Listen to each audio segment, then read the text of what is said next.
Good morning, everyone. My name is Sanchit Yadav, and his name is Ayan Khan, and we are from SR Public Senior Secondary School, and we are in class 11. तो जैसा कि आप लोगों को पता है, जो हमारे अर्थ के ऑर्बिट में काफ़ी सारे सैटेलाइट्स, काफ़ी ज़्यादा डेब्रीज, काफ़ी ज़्यादा अदर सैटेलाइट्स के स्क्रैप वो मूव करते हैं, वो भी 30,000 किलोमीटर पर आवर की स्पीड से।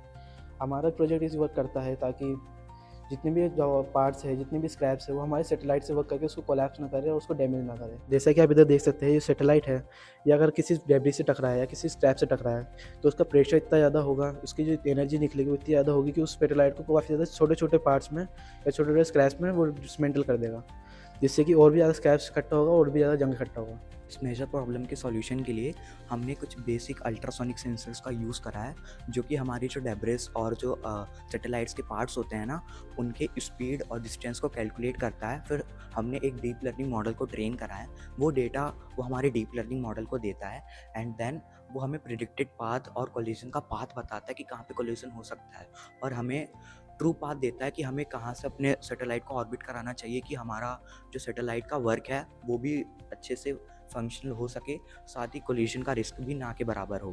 जैसा कि आप यहाँ पर देख सकते हैं कि हमारे अल्ट्रासोनिक सेंसर का डिस्टेंस यहाँ पे बता रहा है, साथ ही हमारा जो सैटेलाइट है वो कौन सी ऑर्बिट में है उसका सिमुलेशन हमारे इस डैशबोर्ड पे हो रहा है। इसको बनाने के लिए मैंने MPU 6050 का यूज़ करा है, जो हमारे सैटेलाइट की एग्जैक्ट वैल्यू यहाँ पे शो कर रहा है। तो आप देख सकते हैं कि हमारे और सैटेलाइट के बीच में जो कम्युनिकेशन है वो कैसा गुड है या फिर वीक है, और जो वोल्टेज हमारे सैटेलाइट को मिल रहा है वो भी यहाँ पर शो हो रहा है। जैसे ही मैं यहाँ से इस वायर को निकाल देता हूँ, तो यहाँ पे आपने देखा था कि सिग्नल लॉस्ट आ गया है, यानी कि हमारे और सैटेलाइट के बीच का कम्युनिकेशन जा चुका है। तो जैसा कि आपको इसमें दिख रहा है, जो ये डाटा जो भी शो हो रहा है, जो टेबल में शो हो रहा है, ये हमारे डेब्रीज है जो हमारे एआई को ट्रेन करने में, ये हमारे फर्स्ट जो एक्सपीरियंस था उसमें हमने वो करा है। जितनी भी आपको इसमें ब्लू डॉट दिख रही है, एक अलग अलग डेब्रीज की लोकेशन दिखा रहा है, जो हमारे एआई मॉडल ने डिटेक्ट करके हमारे डीप लर्निंग मॉडल पर शिफ्ट करी है। और ये जो ब्लू और रेड लाइन है, ये ब्लू लाइन हमारे ये जो मॉडल के पाथ को दिखा रहा है, जो हमारे मॉडल ने बेबीज़ की लोकेशन जानने के बाद मूव करी है और ऊपर नीचे करा है, यानी लॉन्गिट्यूड एटीट्यूड में शिफ्ट करा है। और जो रेड लाइन है वो रियल पाथ है जो उसको चूज़ करना चाहिए था, जो उसका ओरिजिनल पाथ है जो उसको पहले से ही सेट था। और जो ब्लू लाइन है उसमें डेबीज़ की लोकेशन चेंज डेबीज़ की लोकेशन देखने के बाद फिर शिफ्ट करा है। और ये हमारे डेबीज़ का थ्री डी विजुलाइजेशन है, जो हमने उसको अलग एक्सेस पे, अलग लोकेशन पर, अलग डिस्टेंस पर रखा था। और ये जो डाटा आपको दिख रहा है, ये हमारा लास्ट डाटा है और ये हमारा सबसे ज़्यादा इम्प्रूव डाटा है, इसकी एक्यूरेसी 85 to 90% थी। इसमें जो रेड लाइन दिख रही है वो पोजीशन है जो हमारे सैटेलाइट ने, हमारे डीप लर्निंग मॉडल ने चेंज करी है। और जो ब्लू लाइन है वो पोजीशन है जो हमारे सैटेलाइट को ऑलरेडी गिवन थी, जो डाटा हमने इस पर ऑलरेडी इनपुट कर रखा था।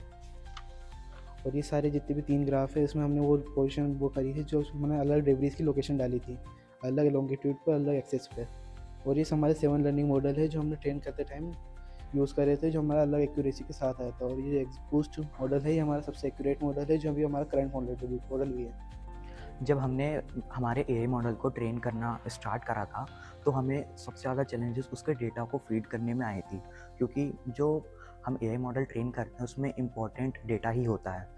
तो उस चीज़ को टैकल करने के लिए हमने अल्ट्रासोनिक सेंसर्स का यूज़ करा था, क्योंकि जब हम नॉर्मल डेटा, रैंडम डेटा डाल रहे थे तो एक्यूरेसी अच्छी नहीं आ रही थी।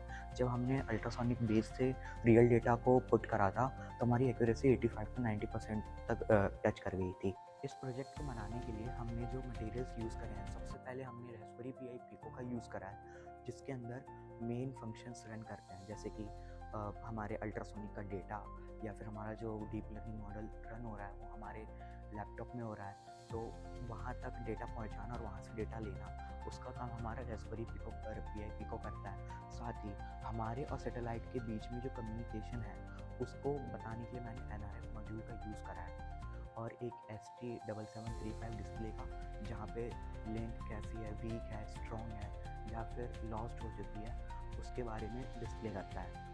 और बाकी अल्ट्रासोनिक हमारे डेब्रिस और सैटेलाइट के बीच की डिस्टेंस और स्पीड को मेजर करने में हेल्प करता है। तो हमारे इस मॉडल में हमें इसको एआई को ट्रेन करने में, इसको वापस को सेट करने में हमें 4 to 5 मंथ्स लगे थे। और इसके जो सॉफ्टवेयर हार्डवेयर है उसको लैपटॉप से और उसके एआई से लिंक करने में फिर 15 to 20 डेज़ लगे थे। बाद में फिर हमने जब लिंक हमें पता चला कि लिंक अच्छे से हो रही है, तो फिर हमने अल्ट्रासोनिक के साथ इसको टेस्ट करा था। यानी कि हमने पिको के साथ अल्ट्रासोनिक्स को कनेक्ट करा था। मेजर हमने 4 अल्ट्रासोनिक यूज़ करे हैं और हमने जो एआई और हमारे पिको के बीच की जो कनेक्शन है ना, उसको स्टेबल रखने में मतलब काम करा था कि जो हमारा डेटा है, हमारे एआई से जो आउटपुट निकल रहा है प्रेडिक्शन के लिए, वो स्टेबल रहे। और फिर उसके बाद हमें 15 डेज़ लगे थे हमारी बॉडी को बनाने में, उसको कंप्लीट करने में। तो टोटल हमें 7 मंथ्स का टाइम लगा था। हमारे इस प्रोजेक्ट को एक्सोनोवा को यूएम में सेकंड पोजीशन अचीव हुई है।